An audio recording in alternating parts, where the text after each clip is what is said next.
Quero, a perdere la vita una coppia di cinquantenni di Vidor che in moto hanno tamponato il camper che li precedeva, venendo sbalzati e travolti da un altro mezzo sulla corsia opposta. Paura nel pomeriggio a San Biagio di Callalta per un 65enne in shock anafilattico dopo aver ricevuto una trentina di punture da uno sciame d'api, l'episodio lungo il Piave. Elezioni amministrative in 17 comuni e referendum, urne aperte fino alle 23. Nella Marca affluenza scarsa, alle 12 poco oltre il 15% per le amministrative, meno dell'8% per i quesiti sulla giustizia. Tutti i risultati nei comuni del Veneto domani dalle 14, lo speciale elezioni su Antenna 3, la maratona non stop con collegamenti e ospiti in studio per essere aggiornati in tempo reale. Gli si è avvicinata con la scusa di chiedere un'informazione e poi lo ha derubato dell'orologio. Vittima ieri mattina a Treviso un anziano di 86 anni, la malvivente è fuggita con un complice. Prezzi delle materie prime destinati a salire anche a causa delle tensioni internazionali, ma dagli esercenti arriva un nuovo preoccupante allarme. Nei negozi iniziano a mancare latte e carne. Gran finale ieri sera al Teatro Comunale Mario del Monaco per la 50ª edizione del concorso lirico per giovani talenti Toti dal Monte. Ai vincitori i ruoli di Giulietta e Tebaldo nei Capuletti e Montecchi di Bellini. Buonasera e buona domenica, ben ritrovati con le notizie da Treviso e provincia, telegiornale che si apre purtroppo con la cronaca e con l'ennesima tragedia sulle strade.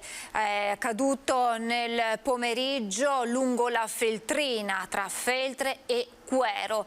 C'è stato uno scontro tra una moto e un camper, i due centauri, i due motociclisti in sella alla moto sono stati sbalzati e poi travolti da un altro mezzo che stava sopraggiungendo. A perdere la vita sono una coppia, due cinquantenni trevigiani. Ci racconta tutto in diretta la nostra Tiziana Bolognani. Buonasera Tiziana.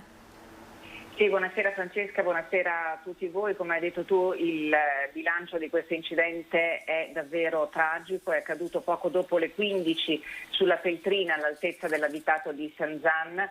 Le vittime sono marito e moglie, Luca Carrer di 55 anni e Patrizia Bison di 53, risiedevano a Vidor, in provincia di Treviso, viaggiavano su una moto che si è scontrata contro un camper. Secondo i primissimi rilievi sembra che la coppia stesse viaggiando verso Feltre e che abbia tamponato il camper che li precedeva all'altezza del bivio per San Zan. A seguito dell'urto i due motociclisti sono stati catapultati oltre la linea di mezzeria e lì sono stati travolti da un altro camper che sopraggiungeva dalla direzione opposta.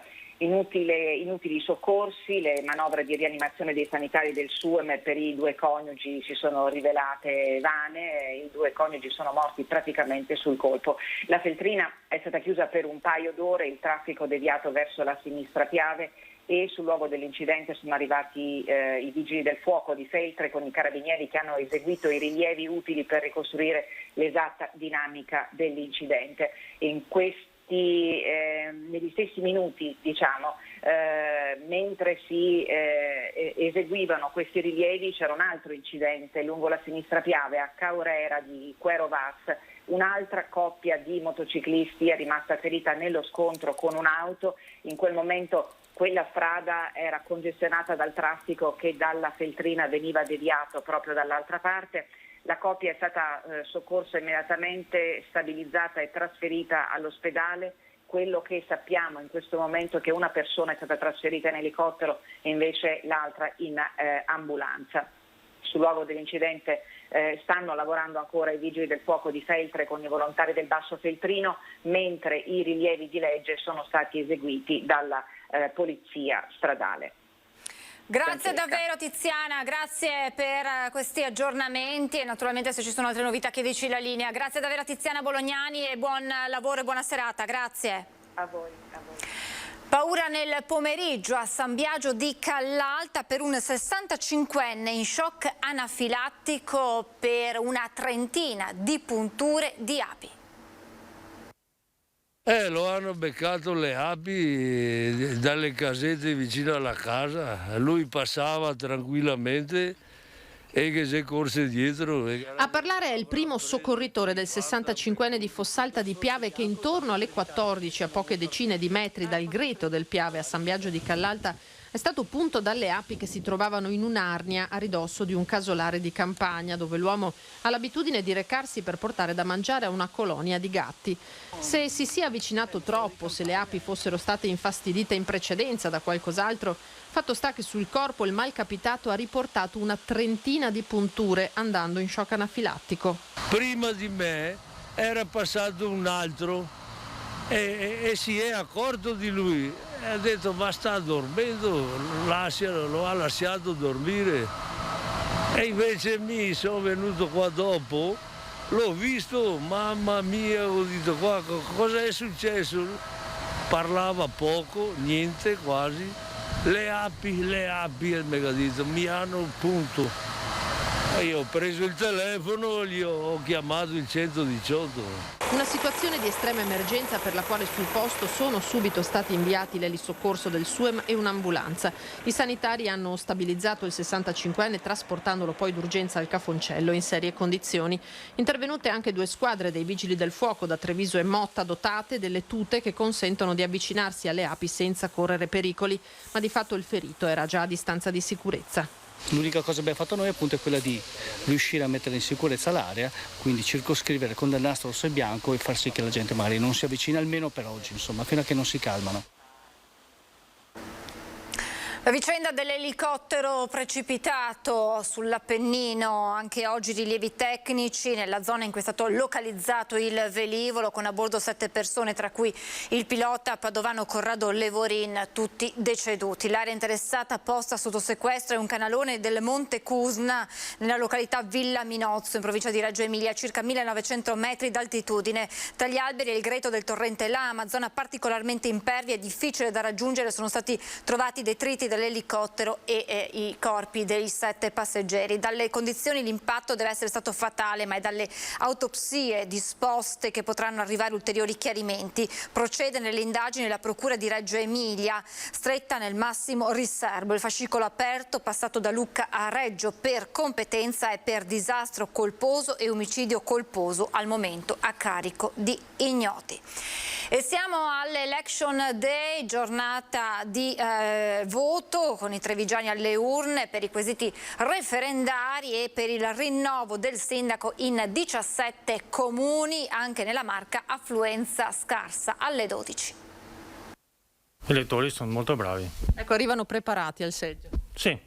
C'è tempo fino alle 23 per recarsi alle urne ed esprimersi sui 5 quesiti referendari sulla giustizia e dare la propria preferenza per l'elezione di sindaci e consiglieri nei 17 comuni che rinnovano l'amministrazione.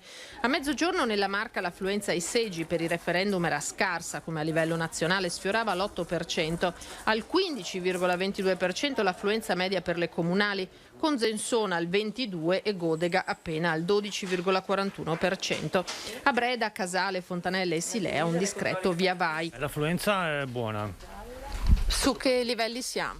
Siamo intorno sui 200 votanti per il sindaco e all'incirca un 160 per il referendum, per cui molto alta. Nei comuni al voto per il rinnovo del sindaco un divario tra amministrative e referendum dunque. Complice la giornata di sole e le gite fuori porta è probabile che in serata le percentuali si alzino in maniera significativa. A Santa Lucia di Piave e Segusino, dove in corsa c'è un'unica lista, l'affluenza finale già decreterà l'elezione o meno del nuovo sindaco. Alle 12 avevano votato rispettivamente il 14,80 e il 19,94% degli elettori. Si vota anche a Resana, Trevignano, Borso del Grappa, Castelcucco, Possagno, Susegana, Tarzo, Cappella Maggiore e Cessalto. 39 in tutto i candidati alla guida dei 17 comuni per una platea di 101.000 elettori. Nessuno supera i 15.000 residenti, non servirà dunque un secondo turno. Tutto si deciderà oggi. Alla chiusura dei seggi si procederà con lo spoglio del referendum, che per essere valido dovrà comunque superare il quorum. Domani dalle 14 al via la conta delle schede per le comunali. Grazie. Allora diamo uno sguardo dal sito del Ministero dell'affluenza alle 19. Vi dico subito che è un voto parziale per quanto riguarda il referendum in provincia di Treviso. Siamo a 51 comuni su 94, l'affluenza è del 16,06% alle 19, ma sempre, ripeto, è un risultato parziale. Per quanto riguarda invece le amministrative, ora vediamo di recuperare i dati per la Marca Trevigiana. In provincia di Treviso l'affluenza alle urne è del 32,99% alle 19, ma anche in questo caso voto parziale perché siamo ad 8 comuni su 17. E tutti i risultati, i commenti, i vincitori e vinti del voto nei comuni del Veneto lunedì, domani dunque dalle 14 con lo speciale elezioni su Antenna 3, una maratona non stop da non perdere, collegamenti dalle principali piazze protagoniste delle sfide e ospiti in studio per essere aggiornati in tempo reale sul verdetto delle urne. Vi aspettiamo dunque domani su Antenna 3 a partire dalle 14. E torniamo alla cronaca con un 86enne derubato del proprio Rolex da una donna fuggita poi con un complice. Indagano sulla vicenda i carabinieri di Treviso. Gli si è avvicinata con la scusa di chiedergli un'informazione e poi lo ha derubato dell'orologio. Vittima un anziano di 86 anni che ieri mattina era a bordo della sua auto quando, ormai arrivato nella sua abitazione nel quartiere di Sant'Antonino a Treviso, è stato raggiunto da una donna che gli ha chiesto una banale indicazione, ma solo a quel punto con una mossa fulminea gli ha sfilato il prezioso Rolex che portava al polso. La ladra è poi salita in macchina dove ad attenderla c'era un complice. I due sono fuggiti facendo perdere le proprie tracce. L'anziano, a causa dello strappo, ha riportato alcuni lievi graffi alla mano. Sulla vicenda stanno indagando i carabinieri della stazione di Treviso. Paura tra i cittadini di San Polo questa mattina per un'alta nube nera visibile a molta distanza causata dall'incendio scoppiato nell'azienda OI Glass, leader mondiale nella produzione di contenitori in vetro per generi alimentari. Le fiamme sarebbero partite da un macchinario che sembra fosse in funzione, per cause che dovranno ora essere chiarite dai tecnici dei vigili del fuoco intervenuti con 4 squadre. Fortunatamente nessuno è rimasto ferito. Prezzi delle materie prime che continuano a salire e a causa anche delle tensioni internazionali, ma adesso dagli esercenti arriva un nuovo preoccupante allarme. Il prossimo problema, e che sta già avvenendo, non è solo quello dell'aumento dei prezzi di cui siamo tutti al corrente e che lo vediamo al bancone del negozio, ma purtroppo mancherà proprio il prodotto. Mancherà la materia prima. Come se gli aumenti dei prezzi delle materie prime non bastassero, si parla del 40-50% in più rispetto alla fine del 2021 per il latte alla stalla e di percentuali ancora più elevate per altri prodotti. Ora dal gruppo dei dettaglianti alimentari arriva un nuovo allarme. Rischiano di mancare sui banchi dei negozi alcune materie prime e i segnali sono già comparsi. E già adesso ci troviamo con dei produttori che stanno tagliando gli ordini. Questa è la realtà di queste settimane e che si peggiorerà e acuirà nelle prossime settimane. Che prodotti rischiano di mancare nel breve termine? Sicuramente i caseari, perché abbiamo una cronica mancanza di latte. Assieme a questo sembra, e queste sono voci molto concrete, addirittura il mondo della carne. E così sembra anche altri prodotti alimentari. Il motivo di quanto sta succedendo, Zanchetta lo riconduce ad un processo iniziato molti anni fa e legato alla globalizzazione. L'Italia ha delle aree produttive che sono insufficienti per tutta la popolazione, quindi siamo in un certo senso anche costretti a comprare alcuni beni alimentari dall'estero. Ma ben sapendo questo, anziché aiutare i giovani a inserirsi, anziché aiutare le aziende che nel mondo agricolo hanno avuto veramente grandi difficoltà, siamo andati invece ad aiutare, per modo di dire, tutta quella globalizzazione che ci ha fatto importare dall'estero una massa enorme di prodotti che adesso non arrivano più.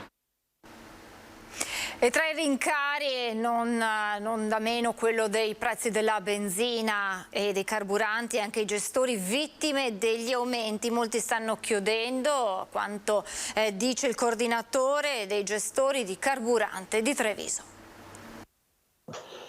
Il problema è sostanzialmente la speculazione a livello internazionale, perché non c'è mancanza di prodotto.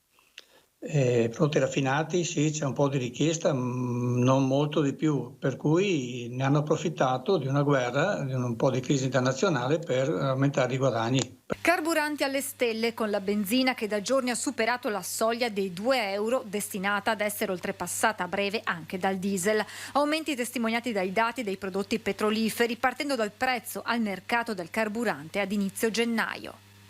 Il valore plus era di 50 centesimi al litro circa per la benzina e più o meno uguale per il gasolio. Ci troviamo a giovedì scorso, quindi il 9, che praticamente è raddoppiato sulla benzina e un po' più che raddoppiato sul gasolio, senza motivo, anche perché lo stesso valore del greggio è passato da $79 a barile ai primi di gennaio a $123, quindi ho avuto un incremento del 56%, mentre dall'altra parte abbiamo un incremento sul gasolio del 113%, quindi c'è qualcosa che non va. Non ci sono solo i cittadini a fare i conti con questi rincari, un prezzo molto salato lo stanno pagando anche i gestori. Il margine non è percentuale sul valore al litro, ma è una tot in centesimi legato al singolo litro. Diversamente da quelli che sono i costi, ad esempio, di finanziamento, ma soprattutto quelli i costi delle carte di credito, che quelli il gestore paga le commissioni sul valore al litro, quindi quelli sono i percentuali. Ecco perché il gestore oggi sta pagando caro questi aumenti, perché comunque ha un aumento dei costi di commissioni notevole a fronte comunque di un margine variato. Parecchi gestori, soprattutto quelli che hanno un'altra alternativa, pensano comunque di lasciare gli impianti. Io recentemente purtroppo ho dovuto preparare delle lettere di disdetta da parte dei gestori, cioè scappano. E gli aumenti dei prezzi del carburante è uno dei nodi con cui hanno a che fare gli autotrasportatori, alle prese anche con una carenza di personale, ma c'è in tutto questo una nota positiva perché aumenta il numero di donne al volante dei mezzi pesanti. Il taglio delle accise sulla benzina è stata una boccata d'ossigeno per gli autotrasportatori, ma per la categoria la situazione a fronte dei continui aumenti del carburante rimane molto complicata. Se parliamo di luglio dell'anno scorso eravamo su €1, €1 e qualcosa, adesso siamo a €2. €2 significa €1 al litro in più. Un camion può portare fino a 12 ettolitri di gasolio, quindi sono €1.200 in più a pieno.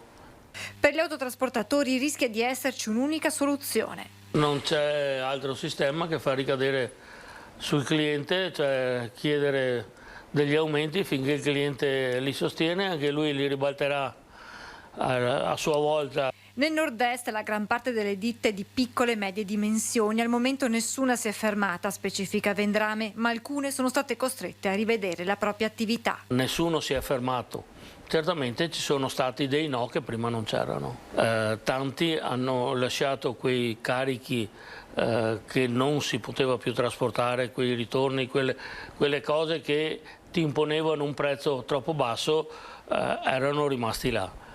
A questo si aggiunge la difficoltà di reperire camionisti, soprattutto per i trasporti specializzati come per le persone o a temperature controllate, che richiedono patenti costose e corsi di formazione. E così una risposta alla carenza di conducenti di mezzi pesanti arriva dal mondo femminile.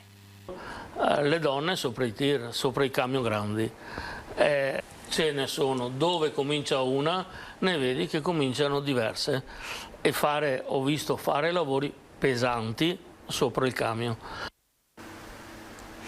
Al Parabai di Macerata, dove doveva svolgersi la prima corsa di levrieri sulla contestata pista. Oggi qualche curioso, qualche appassionato che non sapeva che l'evento fosse slittato e forze dell'ordine presenti in caso di contestazioni.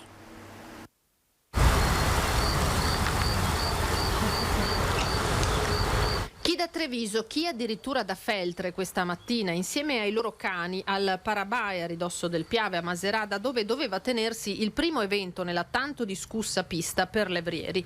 Online l'appuntamento compariva ancora nel calendario dell'ENCI, l'ente nazionale cinofilia, e anche se già ieri l'amministrazione comunale aveva fatto sapere che non ci sarebbe stata nessuna corsa, dal momento che l'impianto ancora non è terminato, qualcuno ha comunque raggiunto l'area, trovando però i cancelli chiusi. Qua e là qualche anche curioso, ma nel timore che potesse esserci un reale afflusso di gente e soprattutto eventuali contestazioni, la zona è stata monitorata dalle forze dell'ordine, polizia e carabinieri. A inscenare un flash mob Mara Garbuglio, responsabile della LAV di Treviso, una delle associazioni che sta promuovendo una raccolta firme contro la pista, firme che saranno depositate in comune il prossimo 25 giugno. Siamo felici che almeno sia saltata la data di oggi, ci aspettiamo e speriamo che questo progetto venga annullato completamente e speriamo di poter parlare con il sindaco serenamente di questo progetto e che venga assolutamente accantonato, un'idea assolutamente obsoleta, fuori dai tempi e assolutamente inaccettabile per quanto ci riguarda, sia dal punto di vista del benessere animale che dal punto di vista di quello che può portare avere una pista per gli alberghieri, cioè le scommesse eccetera sul nostro territorio. Sono sempre più frequenti fenomeni meteorologici improvvisi e violenti e allora dai vigili del fuoco arriva qualche accortezza, qualche consiglio per evitare situazioni di rischio. Bombe d'acqua, trombe d'aria grandinate, fenomeni meteorologici improvvisi e violenti sempre più frequenti, spesso frutto dei cambiamenti climatici in atto. Eventi che vedono i vigili del fuoco in prima linea per liberare le strade, spesso per aiutare i cittadini in difficoltà. Essere preparati ad affrontare situazioni simili è fondamentale, che ci si trovi in auto o ad un evento insieme a molte persone. Specialmente quando abbiamo assembramenti di persone, una delle cose da prevedere nelle pianificazioni di emergenza è anche quella della condizione atmosferica particolarmente estrema o pericolosa e quindi sapere come comportarsi e prepararsi a fronteggiare anche questo tipo di emergenza. Spesso gli interventi dei pompieri riguardano la caduta di alberi e piante sulla sede stradale. Perché in questo momento abbiamo in primavera il rifiorire delle chiome sugli alberi, quindi l'albero pieno di foglie fa vela al vento e chi ne ha la proprietà, ne ha la cura, dovrebbe tenerne conto e quindi magari sfoltirlo, cercare di averne cura. Alberi dunque che possono diventare un pericolo, ma altrettanto pericolosi in caso di nubifragi possono esserlo i sottopassi dove le auto spesso cercano riparo. Questa è una cosa assolutamente da evitare, troviamo la protezione per la nostra macchina ma non sotto gli alberi né tantomeno nei sottopassi, perché i sottopassi qui dalle nostre parti sono soggetti ad allagamento perché si trovano al di sotto della quota stradale, quindi sono i primi che subiscono l'afflusso dell'acqua e se l'impianto di aspirazione dell'acqua non funziona in maniera adeguata, cosa che può capitare perché magari l'energia elettrica viene meno oppure la pompa si ingolfa oppure si riempie di fogliame eccetera e allora ci troviamo poi sommersi dall'acqua, riparati dalla grandine ma sommersi dall'acqua. Diventa una trappola. Diventa una trappola dalla quale diventa difficile uscire e poi... È il momento di fermarci per qualche istante di pubblicità, tra poco.